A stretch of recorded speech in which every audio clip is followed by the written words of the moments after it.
Longtime Mean Green coach returns to Denton in a new role, navigating the NIL era and helping shape the future of UNT athletics. Denton's got it all: the food, the music, the art, and of course the people. And behind every corner, there's a story worth sharing. And that's what this podcast is all about: Denton's best, one conversation at a time. I'm Brad, and this is If You Didn't Know, Now You Know.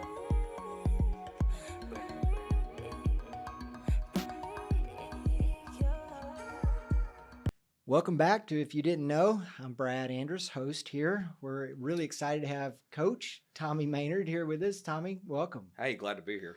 Yeah, I say coach. You're kind of coaching, but you've got a whole new role now at UNT, don't you? That is correct. Yeah, it's on the other side of the building.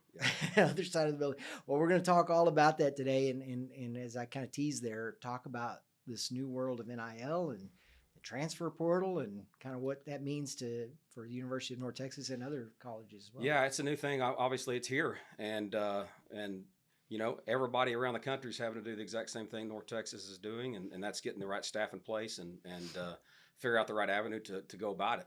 To be honest with you, yeah. And so it's an ongoing battle because it's ever changing. Changing the rules all the time, aren't they? They're changing them a lot, and they're getting better in a good way. They're changing the rules, and but the creativity of it is intriguing because, you know, when you walk in there, there's no blueprint. There's no this is how it's been done, if you will. Yeah. And so everybody is feeling their way out as we go, and getting the accurate plan, which changes obviously all the time, and doing the best way we can. Yeah. Well, that I'm sure it can be frustrating and fun and all the stuff all at once. Yeah, right? all the above. All Absolutely. the above. Yeah.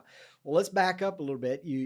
I know you spent most of your childhood in Texas or around here, but your dad was a coach, and so you kind of bounced around wherever he took jobs, right? Yeah, it's I compare it to the military child. He had a great career. We were from Texas. Our family's all from Texas, and he started out. I was born at Ranger College when they had a football program out there toward West Texas, and then he went to Rice. So we moved to Houston for about 5 years. Then he went to Texas Tech under Jerry Moore, who ironically came from North Texas at that time. And then he went to the University of Miami, with Jimmy Johnson. So we moved to Miami. And then he went back to Texas Tech with Spike Dyke as the assistant head coach, defensive coordinator, and then took the defensive backs job at the Chicago Bears. So I moved up there. Wow. Graduated high school, spent 3 years up there. Great time. But I was ready to get back to Texas. He continued his career through the NFL for 11 years and then finished up with Mike Leach out there in West Texas. Okay. And kind of in that time, you decided, all right, it's time for you to make your own path. I guess you started playing collegiate sports, right? I did. I played baseball at Tarleton State. Okay. I played both sports. Coming out of high school, I was just better at baseball and got an opportunity to go get a scholarship to do it. And so I went and did that. And as soon as it was over, I walked over to the football office and asked, where can I help? Because that was my passion. I wanted to be. That's what I was raised seeing and being around. And so that's how that happened. That's how that transition happened from baseball to football, and just worked my way up. Oh, fun. Volunteered for a year or two. And finally started getting paid. That's good, right? That was probably an exciting day. So I'm sure some of those coaches early on, and certainly your dad, but I mean, probably were they telling you, hey, this is not what you want to do? Or most coaches just love it and say, hey, the more the merrier. Yeah, yes and no. You know, the main thing is that I was that little kid jock that was around the field house any waking moment I could. And so I was getting in the car with my dad at 5 o'clock in the morning, going to work and coming home when he came home. So I knew what I was getting into. Where the difference was is, you know, who does that are the wives, the coaches' wives. Yeah. They were hammering my fiance at the time, like, hey, you realize what you're getting into. And you know what you're signing up for? She said, I get it. So she was all in as well. So that's what we did. I see. Okay. So how old were you when y'all were at Miami, when your dad was there? 8, 9, I believe. Yeah. Okay. So that was the, if you've seen the 30 for 30, that was the fatigue airplane Penn State national championship game, which was great because I was on the plane. I've got great pictures of all the guys in camo and all that. So that is incredible. Yeah. So those were the days in Miami. Yeah, it's right? Michael Irvin and Vinny Testaverde and Jerome Brown and Alonzo Highsmith, and I can name them all, but it's awesome. You were hanging around those Benny guys. Blades, Tolbert Blades, some great guys. Yeah, that's so cool. I bet that was a lot of fun as a kid. No doubt. Well, so after Tarleton State, you kind of been to a lot of schools in Texas and then kind of left Texas and went to Kentucky. But talk about some of those stops along the way. Yeah, worked my way up at Tarleton, got promoted to the running back coach. I think we stayed there. I think we were there 6 years, 5-6 years. And our head coach got the head job at Sam Houston State and took me with him. And I did running backs there for 1 year, I believe, and then receivers for 2. And then Lamar University down in Beaumont started their football program back up. This would have been 2007. Okay. And I got hired as the offensive coordinator there. So we didn't have a team for 2 years. We were basically building your team, yeah. The building, the uniforms, the structure, everything you can think. We recruited, but we redshirted everybody, so we practiced, but we never played any games. And 18 months into it, Tommy Tuberville got the head job at Texas Tech and hired Neil Brown as his offensive coordinator. Current UNT coach. Correct. Yeah. Correct. As you can see the full circle here. Yeah. And I interviewed for the wide receivers job, and Neil and Coach Tuberville hired me. And so I was there 3 years with Coach Brown and Coach Tubbs, and Neil took the offensive coordinator job at the University of Kentucky and took me with him. So Tech was like 2010 to 13-ish? 10 to 12, yes. 10 to 12, okay. Yeah, 10 to 12, and then 13, Neil made the move to Kentucky as OC, and I got to go with him. And so I spent 2 years with him. He took the Troy head job after 2 seasons. I stayed 1 more with the new coordinator, and then I came to UNT in 2015 when Seth Luttrell was hired. Okay. Yep. So you were at UNT as an assistant coach how long? 7 years. 7 years. Yes. Okay. Assistant head coach, is that the right title? And that's what the title was, I think, at the end. Yeah, it was. I think it was associate head coach, co-offensive coordinator, wide receivers. Yeah. All with Seth. Correct. Yeah. Yep. Okay. Those are some good years too. Did you had at least one stud kind of come through the program while you were there? Probably several that I'm not thinking of, but I know Jaylen Darden was quite a stud, wasn't he? He was. Yeah, he was. He was very unique. He came in. We signed him really late. We had lost a kid the last weekend of right before. Back then, you had February signing date, and we'd lost the kid the last weekend, and we had just gotten the staff had just gotten there, and we were kind of scrambling, and we were looking through what we had left and watching tape, and keep going back to Darden. He's obviously talented. Where did he play high school? He's at Aldine Eisenhower, and he was a quarterback.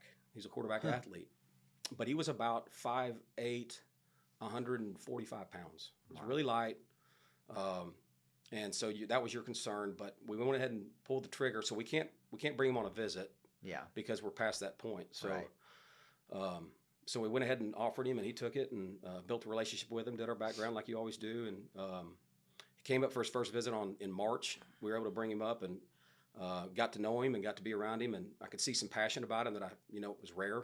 And when he got here, he's probably, if not the hardest working athlete I've ever coached, he's one of the tops. Yeah. He just really had a passion for it and wouldn't take no for an answer. Just worked harder than everyone else. I would see him do a video like at midnight or 1 o'clock in the morning from the indoor, working out on cone drills. And I'm like, hey, I love that you're working hard, but your legs are going to be dead. It's in the middle of camp. You can't do it. So I had to pull him back, And he went through some personal things in his life that that really motivated him. And I was glad I was front row for everything because I learned a lot, as much from him as he did from me. I promise you. Yeah, that's neat. So All-American.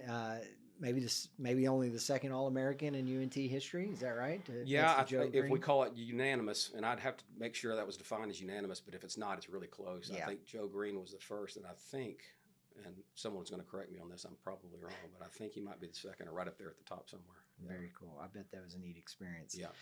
So that was kind of what brought you, coaching with Seth at the time, that's what brought you to Denton, right?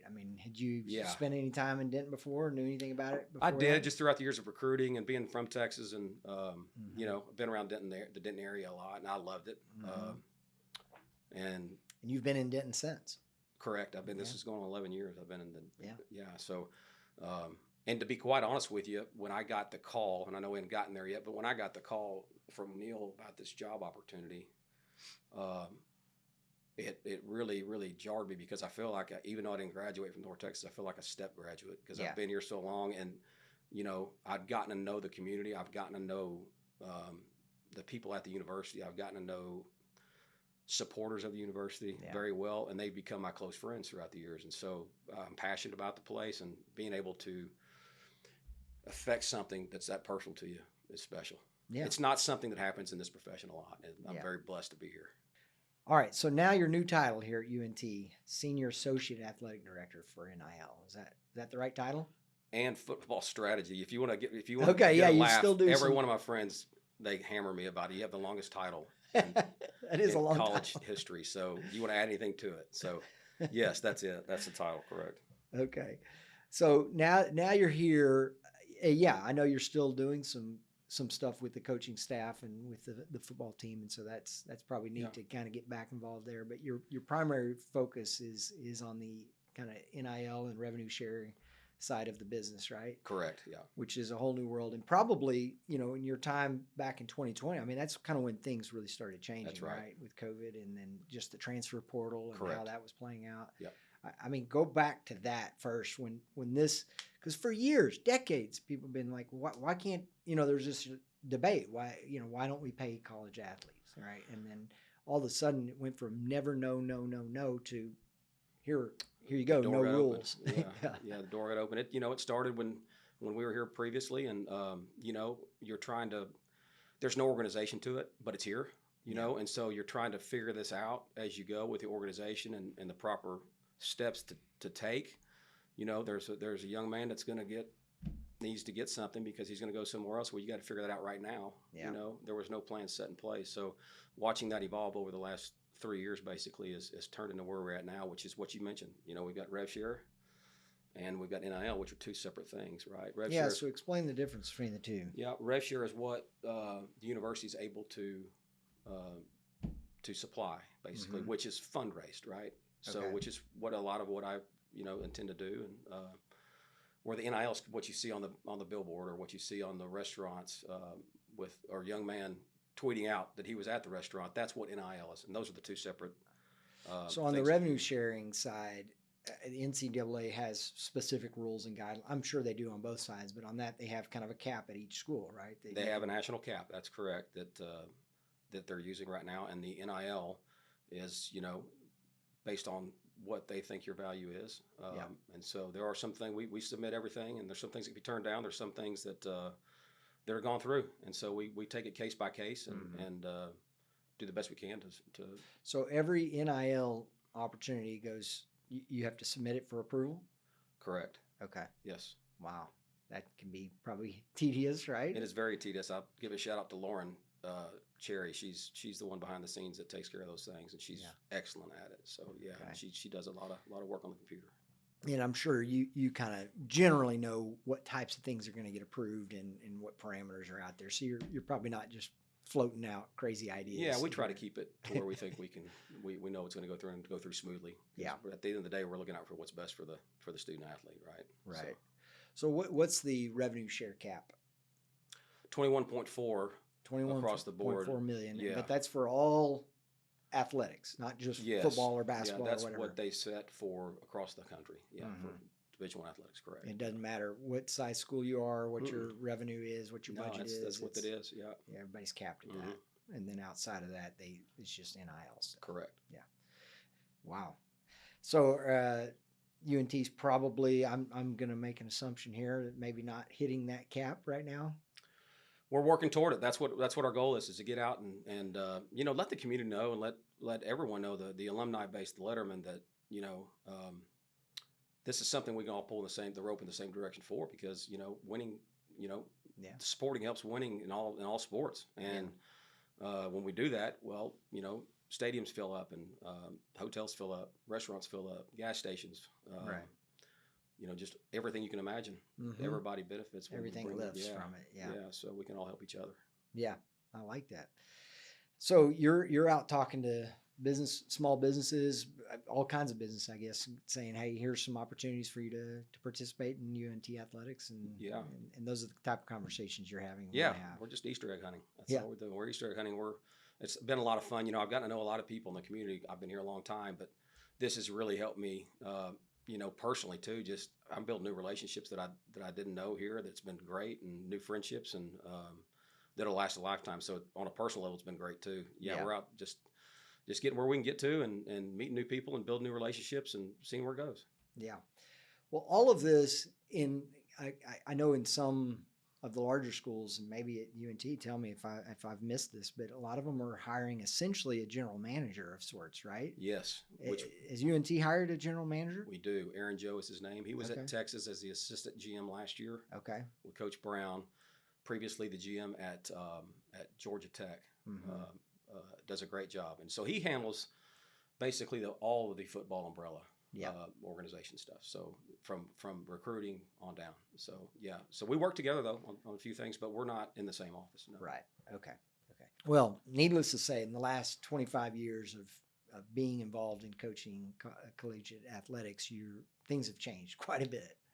I mean, and it's just amplified and really, really sped up here in the last 5 or 6 years. In every aspect, just with technology hitting 25 years ago, until now, in every aspect, football has changed from recruiting on. There was a time where you'd find what we call a sleeper, a guy, hidden under a gym, hidden under a rock, and that became impossible when the internet started going, and you had the recruiting network started, and they were finding them too, and then ranking them and showing them. It got harder and harder and harder to find kids because of technology, and then you go into game planning. Well, there was VHS, right? And you had to sit there and I did it. You had to sit there with a VHS tape from a game, and you'd have 5 other VCRs stacked up with labels on what formations, and then maybe your third down packages, and you sit there and play and pause and rewind and rewind. Where now it's the click of a button. The game's inputted that night, and you can watch anything you can ever imagine in a matter of seconds. And recruiting's that way too. There's now websites and programs out there that you want to see every drop this kid ever had. You can watch it right now. You want to see every missed tackle. You can watch it in a matter of seconds. I heard something recently or read something about how AI is kind of starting to do some of that initial scrubbing and review, and like before you even have to kind of consume it, it's kind of, hey, here's 20 you need to look at. It's just like every other facet you can imagine. It's doing the same thing in athletics. Absolutely. Well, that's quite a ride you've been on. What do you think the next? Maybe hard to predict. What do you think the next 5 years holds? Do you think we get more defined rules in some of these areas? We didn't even touch on maybe before we go there, didn't even touch on the transfer portal and how much that's changed things, but that's flipped it upside down as well, right? That has, and that's getting more and more structured. It sounds like it's moving forward. I think there's a lot. That's a big question. What's going to happen in the next 5 years? I think that's the most popular question I get, and the answer is I don't know, but I think it's going to get more structured because more experience comes with it, and what we don't have is experience with this, and we're gaining it as we go in real time. And so that will tell where the structure goes. Will there be more mistakes made? Absolutely. But we'll fine tune that as we go. I think the NCAA, CSC, they will learn as they go as well. And this thing will continue to grow in the right direction. Yeah. You think there's a place for the NCAA as a whole still going forward? That's the institution that'll remain? That's one of the questions that people ask. I don't know. I think time will tell on that. Really hard to say. Yeah. Well, it's been an interesting, wild ride to watch from kind of an outsider's perspective. I can only imagine what's going on inside, and just every day, just something new popping up. Yeah, and strategies change, right? And you think you got it nailed down, and let's try this avenue instead, or networking, professional developing, and seeing what other people are doing. I think is really big. I think we have it's like any other business or. Living here in Denton, Texas, and even being involved in the chamber. Well, you meet a bunch of different people, and you ask questions to the people you get to know. And hey, how are y'all doing things creatively? Here's what we did. What did you try this, or how would this work better? And you just start networking a little bit. And you start saying, hey, how's everybody doing it, and what creative ideas would work at, in Denton at UNT? Yeah. Well, UNT's coming off kind of one of the best years it's ever had, right? That was a phenomenal ride last year that Coach Morris and his squad had, and of course now he's gone and quarterback's gone, and so you got a whole new group, and I know everybody's excited about Coach Brown. So tell us what we should be looking forward to with this new team? Well, I'll let him speak on behalf of how they're going to be and what they look like, because to be honest with you, I'm not in those meetings anymore. Yeah. I'm on the football side of it now. I go out to Yeah. practice here and there, but I'll tell you this: he walked in with, I think, and I may be wrong on the numbers a little bit, but I think he walked in with 38 players on the roster. Yeah. Because of the portal stuff that's happening now. So, and that's typical. Anytime you have a coach leave for one reason or the other, you're gonna across the board, you're gonna have a lot of turnover. Yeah. Especially if you got a bunch of good players that are, they're going to go make more money, and I understand that. But he had to rebuild his roster too. Mm-hmm. So I think he signed 54, maybe 56 out of the portal, which you don't want to sign that many. But given the circumstances, when you start adding up how many to be seniors and to be juniors, are you losing? We'd love to sign every high school kid we can in Texas as much as we can. But you have to be realistic too. We got to continue this thing moving forward and jump in there. So it's basically an entirely new staff, and majority of the football team are new. Yeah. And so it's going to be interesting to see where this goes. I'm looking forward to it. I'm sure there's a lot of young players there hungry to kind of prove themselves and make their way. So I'm sure they're getting after it. Yep. Yeah, they are. They were. That's the thing about it, and I've heard Coach Brown discuss this as well. You got kids that are coming down a level with something to prove, with a chip on their shoulder, saying I can play at that level, but I'm gonna prove it. Right. Then you got guys that worked their way up that were good at the level below, so that are coming up going, same thing, right? Mm-hmm. I can do this. I can prove that I can do it, and I can prove to the guys that missed on me the last time around. And so you've got great competition. With a new staff, there's nobody walked in as the starter for sure. You got guys in there fighting their tails off. So practice habits have been great. Yeah, I bet. That's cool. Well, I know when, and kind of in wrapping up here, I know when a lot of people hear NIL and transfer portal and rev share, I mean, it's just kind of start to glaze over a little bit, but it is important. And like you said, like you pointed out, I mean, as our teams are more successful, more competitive here in Denton, it does lift a lot of things. So it's a lot of fun to be around these programs. I mean, it was a ton of fun last year, going to those football games and just watching the ride that they had. So should businesses think that they need to spend tens of thousands of dollars, or is $1,000 or $2,000 kind of something you can work with, or anything Absolutely. in between? Yeah, anything in between. I know this, that what a great community we have. How many business owners are right here in our little circle of the Metroplex. How many alumni do we have in the Metroplex just alone? I'm not even talking outside of that. We could all pull the rope together and team up together, and it doesn't have to be something they can't do. We just do it all together, and you look up and you've got a bunch of people pulling the rope in the right direction and making a difference. And I think that's important for somebody personally too, to go, you know what, when this thing continues to grow like it has been, it's been growing so well at UNT over the past several years, and even longer. But as it continues to grow, people can take some ownership in that and say, I was a part of that. That's great. Yeah.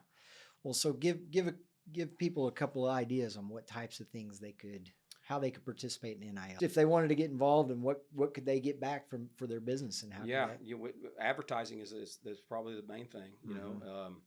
A lot of people around are doing it a couple different ways. They're doing the advertisement themselves, or they're letting the student athletes go ahead and hit their network of people that are with their social media, and letting them send it out as well. So there's a bunch of different ways to do it, but it does benefit both parties all the way through. So I think that's something that the community can be excited about, because it's just going to help us all. It's going to help the university, but it's going to help the city and the county.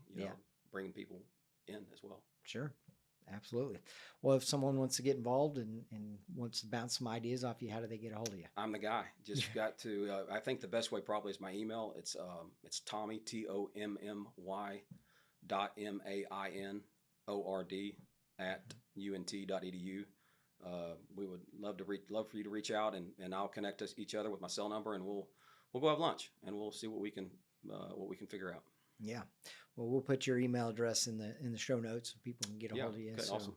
Yeah, if you're thinking about ways that you're just, and I think as we talked before the show, I know you're creative. You're kind of coming up with new ideas and open to ideas that business owners have, like come to you and say, hey, what about this? And again, you've got, Yeah. you know, the parameters you got to play within, but you're open to all kinds of ideas. Yeah, absolutely. And again, the ideas, you know, I've gotten some creative ideas from people in the business world that come in there. What about this? What about that? And they're great ideas, you know? So like I said, there's no history of this. So, you know, we're all in this thing together, and, you know, as a community and as a UNT grad or a UNT supporter, we're on this thing together, and we want to continue to grow it as fast as possible and doing it the right way. Yeah. Well, I like to close with a couple of, I know you've been in Denton for more than a decade now. What you got a favorite restaurant, coffee spot, any hot spots you like to hit? Oh man, I've got several of them. Yeah. I don't know if I want to, if I forget one, am I going to get bashed by the rest of them? Yeah. Well, anybody that's giving you some NIL money, no. I'll say this. I'll keep it. I love the square. We love the square. We get there as much as we can, and it's not just the square. It's the surrounding streets of the square are where some of the hidden gems are. You know. And my wife is a diehard Mexican food, so we're going to hit every Mexican food place in town. We have. There's a lot of good ones. Yeah. And I'm the barbecue guy, so we'll hit all those as well. So. All right. Yeah. Well, very cool. Well, you also, as a guest, you also get it to pick one of the Norman Roscoe hats I've got out here. So take your pick of that. Oh, that bright yellow one's the one. I love it. Bright yellow. Representing. Okay. I don't have a green one today. Sorry. That's all right. This thing, You've got lots of green. Spot me at night with this thing. I love it. Yeah, that's great. Oh, all right. Well, Tommy Mainord, appreciate you spending the time with us and telling us a little bit about what you're up to and kind of this new world of college athletics. You know, anytime. If you didn't know Coach Tommy Mainord before now you do.